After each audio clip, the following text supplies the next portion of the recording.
உனக்குலாம் நான் செட்டே ஆக மாட்டேன். நான் அந்த ரகு கூடயே போறேன். நீ எப்படியோ போ. போடி, உங்களுக்குலாம் ஃபிங்கர்ஸ்ல இருக்காங்க, நாங்க பாத்துக்கிறோம். கிளம்பு கிளம்பு, வாடா விஷயம் போலாம். சீனியர் எப்படி இருக்கீங்க? ஆமா, நான் நல்லா தான் இருக்கேன். யார் நீங்க? நான் தான் பிரியா. பிரியா? எந்த பிரியா? விளையாடாதீங்க சீனியர். காலேஜ்ல எத்தனை தடவை உங்க பின்னாடி சுத்தி இருக்கேன்.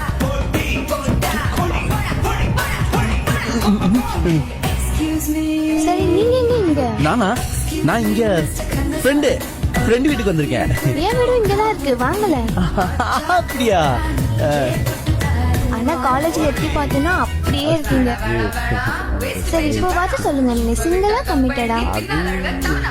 கமிட்டட்லாம் இல்ல, சிங்கிள். Single committed. உங்க பழைய நம்பர் என்கிட்ட இருக்கு, நான் அதுக்கு மெசேஜ் பண்றேன். ஓ, எப்போ மெசேஜ் மெசேஜ் பண்றீங்களா?